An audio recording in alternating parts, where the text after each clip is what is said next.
Montreal, the everyday, and the extraordinary. The Elias Makos Show on CJAD 800. All right, welcome back to the Elias Makos Show. I'm looking at some recent headlines and recent stories in Canadian media outlets. Headlines that suggest that many Canadians support supervised consumption sites.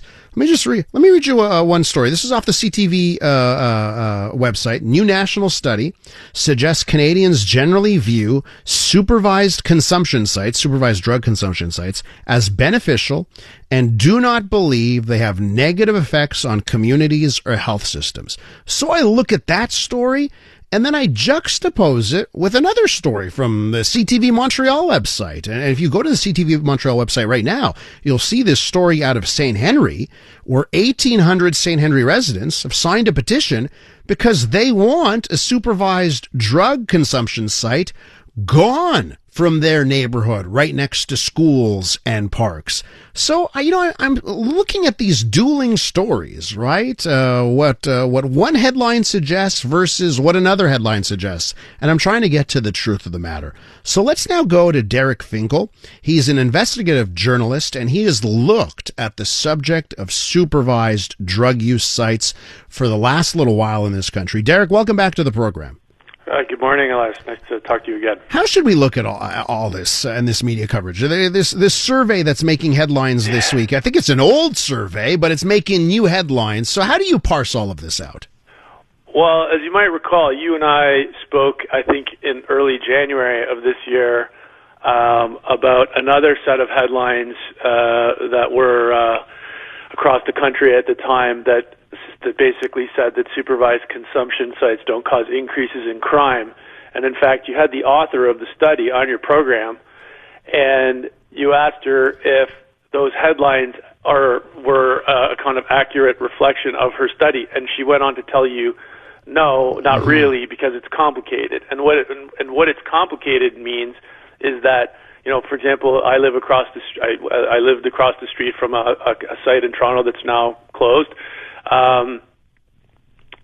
And assaults went up continually throughout the existence of the site. So there were a lot of exceptions to these headlines. And I think the point, as I said to you 6 months ago, the point of a lot of these studies actually are the headlines. And it's the same set of actors and academics who promote, who think injection sites are a great thing. And in this case, as you mentioned, this study goes back to it was online. It was an online questionnaire, 15 minutes. Actually, had a lot of questions in it. It started in July of 2022, and it finished in May of 2023. It's 3 years old. It's over 3 years old. Why is it making headlines today? And this comes from the International Journal of Drug Policy. Right. Boy, there's a great title for an organization. I should pay attention to what they think about drug policy. I would, with a name like that. Right. And now May 2023 is an interesting date because it's about a month or so before a woman was killed by drug dealers who were attacking each other in front of the injection site I live across the street from. And I think that story, well, it garnered national headlines, and I think it was one of the first stories that really gave an insight into what these sites were really about. And so the timing of it is very curious. And I would also say that 99.999% of Canadians don't live anywhere near an injection site. So randomly asking a bunch of Canadians, 2,800 Canadians approximately, across the country and with various ages and so forth,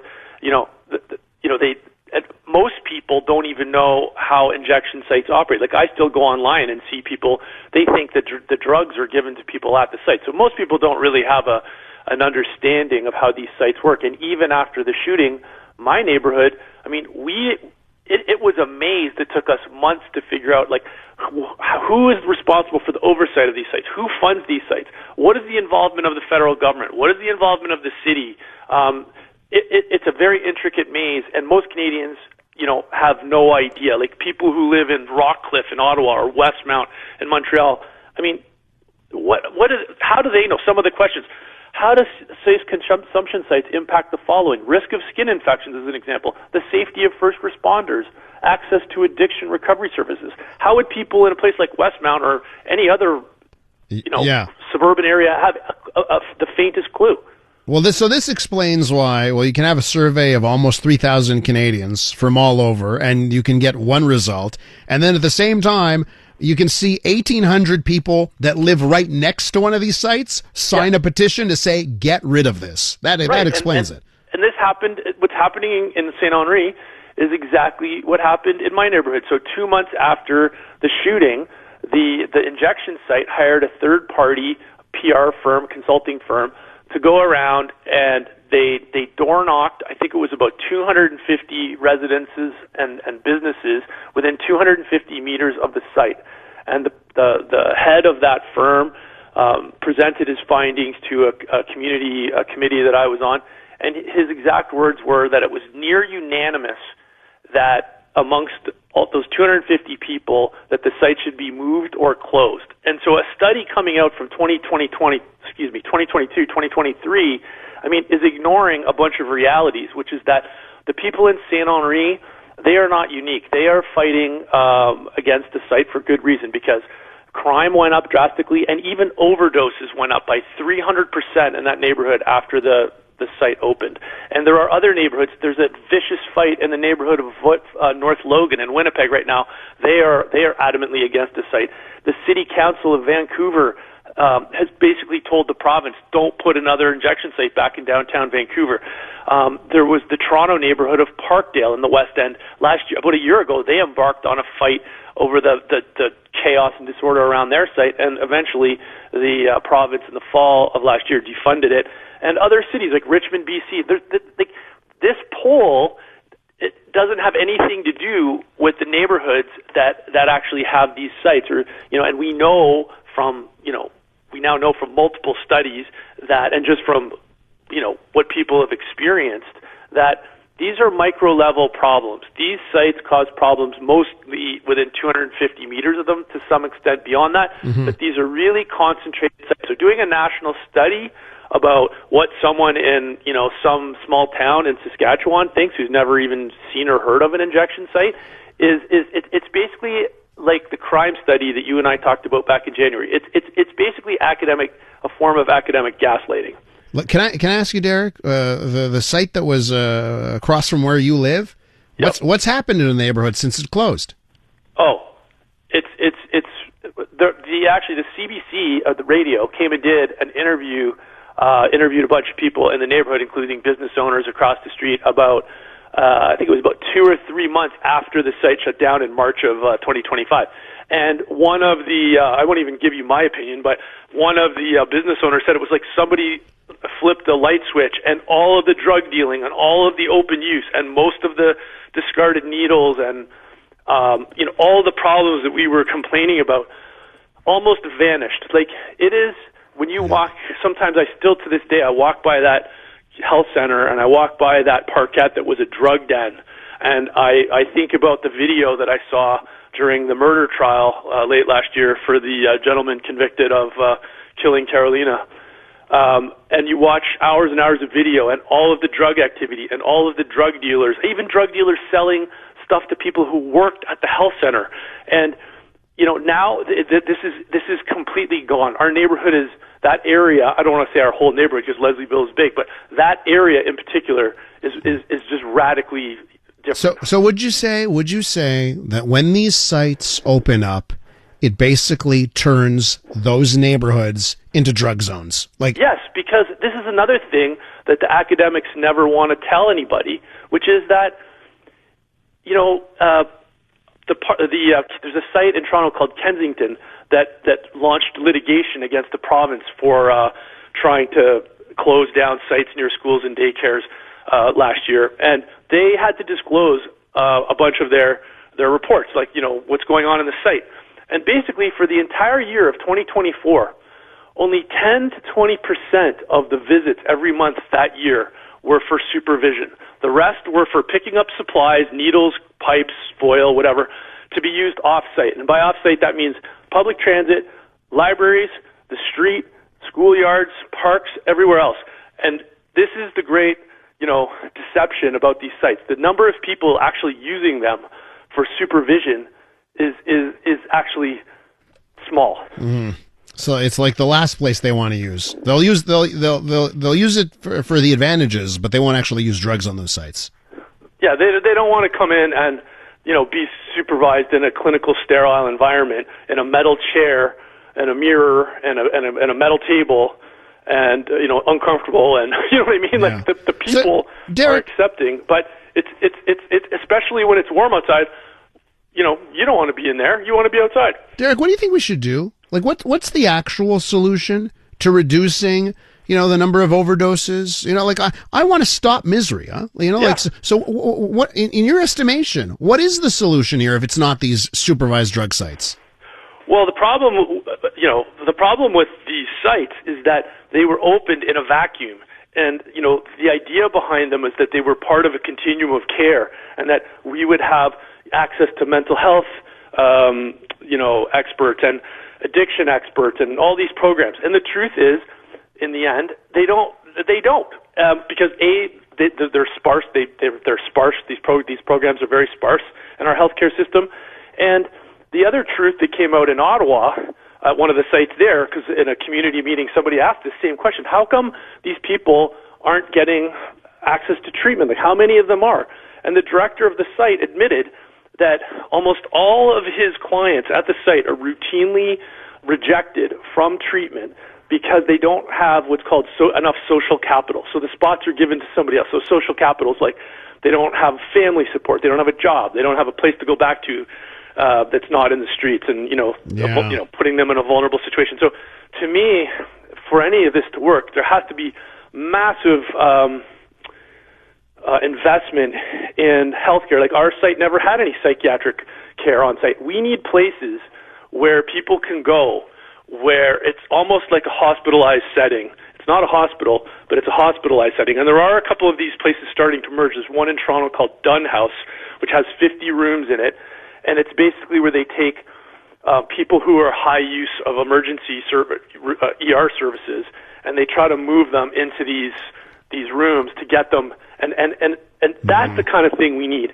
And there's a lot of people who use street fentanyl, who at least half of them are suffering from brain injuries that they're never going to recover from, and they need care the rest of their life. We have to start looking at different forms of institutionalization and care for people that are separate from what we currently have.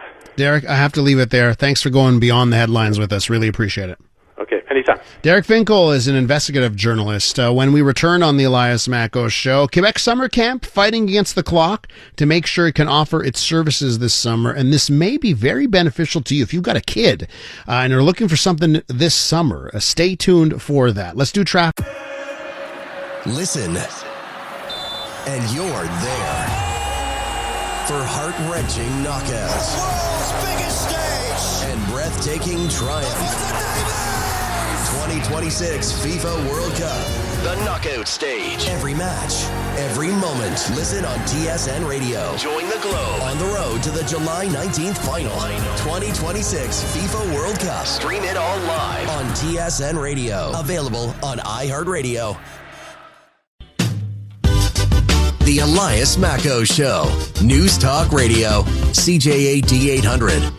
All right, welcome back to the Elias Makos Show, and I hope you are enjoying the warmer weather. We're headed to a high of 30 today, a chance of showers in the afternoon, risk of a thunderstorm, and the heat remains, by the way. And I know it's of particular importance during this moving day season. Tomorrow, of course, moving day, but I know a lot of people are moving throughout the week. As I look throughout the rest of the week, 33 tomorrow, 31 on Thursday, 33 sunny on Friday. So lots of sun, lots of heat. Take care of yourself. Take care of your neighbors, by the way. Make sure you're checking in on some of your neighbors that may need help at a time when things are hot, particularly seniors and other people that may need the help. All right, let's turn our attention to summer camp season, right? School's up, a lot of time outdoors, and summer means summer camps for a lot. Now, there's one all-boys camp in the Laurentians called Camp Caritas, and it is getting things ready for the season, but they've encountered a big problem. A delayed start in organizing this year's program is leaving the camp with a significant drop in registrations. Now, I've heard from a lot of parents that are looking for activities for their children over the summer, so maybe this could be some help there. Now, if the camp cannot meet their target of 85 registrations by the beginning of the season, some activities offered could be canceled. Let's go to Deacon Richard Brisebois, Assistant Director of Camp Caritas. Richard, welcome to the program. Thank you very much, Elias. And we do appreciate the time that you're allowing us to at least promote our Camp Caritas. Just, if I may, Elias, just get into what it is that we're all about. Tell me. That was my first question. Tell me about the camp. Okay, well, we've been around. This will be our 54th year, so we're very proud of that. And we are a sports camp for young boys between the ages of 12 going into high school and 16. The purpose and goal of our camp is to reach out and establish a place of contact with today's teenagers, and we find we can do that through a sports program. The camp's program is designed to attract, challenge, and present more positive life values for today's teenagers. And the entry point that we have is into a young person's world is through sports and challenging outdoor activities. The sports program and outdoor activities are serious and they're well organized. And through these activities, we communicate vital human, spiritual, and fraternal values. The sports program is highly organized. The sports director oversees all the games and prepares all the game schedules. And the camp philosophy is to give each team a chance to win. Caritas recognizes not only the efforts of a team to win, but also the individual effort of certain players. Richard, I just want to say, I'll vouch for the program. I've heard wonderful things about what you do. I guess I wonder, why are you in a situation here where you're worried about if you're going to be able to offer programs this year? You know, you said you've been doing it for 54 years. You must be a well-oiled machine at this front. What's so different about this year? Why are you having some issues? That is a question that we're kind of wondering about ourselves. We're not quite sure. We are a Catholic camp, although when we say Catholic, we pray in the morning, a prayer in the morning. We usually have the cabins come down with a prayer for the day. And generally on the weekend we have one Mass that is celebrated, although we are open to many denominations of religion that come up to camp. We have experienced that in the past. So although we are a Catholic camp, that's the whole thing. We don't have the Catholic schools like we used to, where we'd be able to go into the Catholic schools and promote our activities. Sometimes we go in with videos to show them what's going on up at camp. And many of the boys that have gone through camp are teachers now in some of our Catholic schools. The main Catholic school that we still promote our activities in is Loyola. So principally of the boys we have right now, many of them are from the Loyola High School. So trying to get the word out is either through the boys who have been to camp or going to camp, and they can bring their friends, stuff like that. But this year we have about 60 campers, so we'd like to reach about 80 campers or so this year, 80, 85. So the session runs for about 2 weeks, right? July 28th to August 11th, right? August 11th, right. Sleepover camp, too. Sleepover camp, and I got to say, so it's affordable, too. So $625, right, for the 2 weeks. And that includes pretty much everything. Yeah, it does. I mean, we have a professional chef that looks after our meals up there. He's kind of recognized in the world of academia as Chef Thomas Green. And he's in charge of the kitchen's personnel. He spent many years at Camp Caritas, close to 30 years up there. And so we make sure that we eat well-balanced meals, and provide them, all the staff up there, with energy that they need to get through each fun-filled day, that's for sure. And, of course, many of our directors and associates that are up there have attended camp before, so they come back and they help out. Our leaders range in age anywhere from 18 up to 25. So we have a good established group of people that can look after the camp and its life. We just need the boys to come up and participate in the events. Well, I tell you, as we talk here, I got a note from a listener who went to your camp and said it was a great experience. So I guess looking for the new generation here. So how do we, if we have a listener here and they've got a young boy, right? So it's boys, 12 to 17. If we've got some listeners and they're maybe looking for a 2-week sleepaway camp, how do they sign up? How do they reach out to you? Well, we have an excellent camp website. It's campcaritas.ca. Pardon me if I say it, Camp Caritas and Caritas. Whether it's Camp Caritas or Camp Caritas. Caritas, yeah. .ca.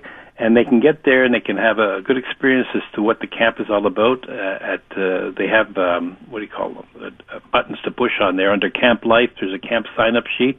There's also information for parents to see when they go to that particular site, and so it's quite well developed. And of course, we'll take there's English and French. It's an English camp, but we operate with English and French directors up there. Many of our camp leaders are fully bilingual, so there's not a problem there. But it is an English camp. Well, Deacon Richard, what I will do here is direct everyone who is interested here, if they've got a son, age 12 to 17, website, like you said, Camp Caritas, CARITAS .ca. Do a Google search, you'll find it right away. If you type it into Google, it'll help you out there, even if you get a misspelling. CampCaritas.ca, and they can get the details there. Good luck, Richard. Elias, thank you for the time. Very much appreciated. It's our pleasure here. Deacon Richard Brisebois is Assistant Director of Camp Caritas. When we return on the Elias Makos Show for In Transit today, we're going to help you get around. Now, normally, when we talk about get around, we're thinking about in your car with a GPS. Okay, you got maps and you got directions. But have you ever gone to a hospital and you need to find a certain facility, the lab, a treatment center, and you're lost? Well, there's a new tool out that helps you navigate inside of hospitals. We'll talk about it on In Transit next. Listen, and you're there for heart-wrenching knockouts. World's biggest stage. And breathtaking triumph. 2026 FIFA World Cup. The knockout stage. Every match, every moment. Listen on TSN Radio. Join the Globe on the road to the July 19th final. 2026 FIFA World Cup. Stream it all live on TSN Radio. Available on iHeartRadio. The Elias Makos Show. On demand. On demand. Don't miss a thing. Find your favorite clips at CJAD800.com and on the free iHeartRadio app.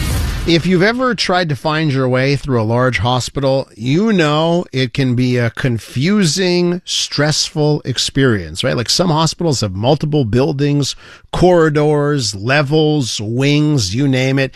You know, my wife and I, Olivia, she's going to give birth any day now, folks. She may call me in 10 minutes and say, Elias, it's time to go to the hospital. And we are prepared, by the way. We have emergency programming. We will be ready for when that time comes. But, you know, we're giving, Olivia's giving birth at a different hospital from the last time. We've been there a few times. We're preparing, and you know, we've actually made a plan in our minds. Okay, let's make sure we know exactly where everything is, where the birthing center is. We want to make sure when it happens, we can navigate the hospital effectively. Well, coming up, there's a new tool out that helps you find your way through hospitals. I guess it's like GPS in the car, only it's GPS for inside a hospital. We'll talk about it when we come back. When news breaks, heavy rain and thunderstorms are causing flooding in various areas close to home. The streets were full of water, abandoned vehicles. Count on us. Did you suffer any damage at all? Water damage, water infiltration? Information you can trust when you need it. Request is pumps. The voice of the community. The voice of Montreal. News Talk Radio, CJAD 800. Listen, and you're there for heart-wrenching knockouts. World's biggest stage. And breathtaking triumph. 2026 FIFA World Cup. The knockout stage. Every match, every moment. Listen on TSN Radio. Join the Globe on the road to the July 19th final. 2026 FIFA World Cup. Stream it all live on TSN Radio. Available on iHeartRadio. Time is valuable. Thanks for spending your morning with us.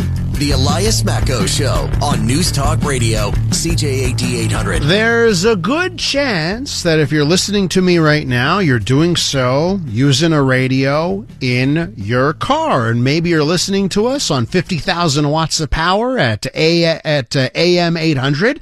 Perhaps you moved on to HD radio, and you know what? CJAD broadcast. Some of you may not know this. And like half of all cars today have an HD radio in them, and we broadcast at 107.3 FM on the HD radio dial, sub-channel 2, by the way. You got to go to channel 2 on that front. So if you've got an HD radio, perhaps you're listening to me in crystal clear sound as well. Radio is still, even with the advent of all of these apps and other ways of listening to audio, we're still one of the most widely used sources of audio in the car. But, automakers are increasingly equipping vehicles without an AM radio. Some are now even moving to remove the FM radio from the vehicle altogether. So is the future of radio in the car at risk? Let's find out. Alan Cross is with us, Canadian broadcaster, host of the radio series, The Ongoing History of New Music. Alan, welcome to the program. Thanks for having me. So make the case to keep radio in the car. All right, here's the situation. AM radio is under attack in the car because EVs, electronic vehicle manufacturers, don't believe that the AM radio is compatible with the electromagnetic fields created by the motors in their cars. Therefore, companies like Tesla and a few others have already removed AM radio from their vehicles. Now, their excuse, the electromagnetic fields, doesn't really hold up because companies like Kia have managed to figure out how to have AM radio in their electric vehicles. Mm-hmm. So that's one. In the United States, there's something called the AM Radio for All Vehicles Act, which seeks to ensure that AM radio stays in cars. Which is good because AM radio is very, very good for covering long distances. It's excellent for things like sports and news and weather and all kinds of other information. And it's great in an emergency. So that's AM radio. FM radio is another situation. We all at some point listen to FM radio in the car, and it is free. We don't have to pay for listening to the radio. However, what we are starting to see are some manufacturers removing tuners from their infotainment systems in favor of software packages that you have to subscribe to use. Now, subscriptions are becoming the bane of our existence. How many subscriptions do we have to how many things? And this is moving beyond things like Amazon Prime and Netflix. For example, BMW equipped all their cars with heated seats. But if you wanted to be able to turn the heated seats on, you had to pay a monthly subscription. They removed that after a big blowback. There are other things that happen with vehicles these days where, for example, you want additional GPS guidance? Well, that's a monthly subscription. Yeah. Do you want something like self-parking? Well, that's a monthly subscription. Do you want this or that in your car? Well, that's a monthly subscription. And now there is this push to have all infotainment, which includes all radio, be funneled through an app or a system that will require a subscription. So, you already have satellite radio. Fine. That's a subscription. But they want to have their own dedicated tuning software so that AM and FM would also only be available with a subscription. Yeah. So, Alan, listen, count me as an AM radio host that owns a Tesla that does not have an AM radio in it. But let me tell you something. Since getting a Tesla, I don't think I've listened to more radio in the car. And the reason is there's an application in the car. It has every radio station available. I listen to my own station, and then I can go and dance around. And I can say it for a fact. I listen to more radio now than I ever have, but it's not coming over that radio signal. So, yeah. Here's the issue. It is not a terrestrial frequency modulation broadcast coming directly to you from a transmitter. Yeah. It is cellular data, which requires a subscription. That's right. That is true. I do pay for the privilege. So what do we do, Alan? You got to get regulators to say, you know what, of all things, the radio has to be standard in a car. Or, we let the march of the march of new technology move on. Some would say we're just standing in the way of something that will be inevitable. Well, maybe, but it doesn't have to be. Why do we have to pay for something that has been free since 1930? The first car radio appeared by the Galvin brothers. It was called the Motorola in 1930. And we have been listening to radio for free in the car ever since. You're going to take away that privilege and charge us for it? Mm-hmm. No, I don't think so. And it's not only the charge for the subscription to the software that you're going to use. Again, you have to pay data. Yeah, and there's a cost to that. Now, Alan, you probably you're in luck. There are a lot of people who are important who see your position here. There are U.S. politicians, right, that have pushed forward or pushing forward legislation to make radio standard in all vehicles. So you think, and I know European regulators, they're all over this stuff. Europe loves regulating everything. So do you think you have enough voices that are in your corner that are pushing for what you're advocating for? Well, I hope so. It's a matter of public safety. Because if, for example, you're off the grid and you don't have cellular service, well, then you don't have communication with the wider world. Mm-hmm. If there is an emergency anywhere, cell service is something that tends to go down. A radio transmitter has a backup generator, and unless the tower falls down, you can still get a radio signal, whether it be AM or FM.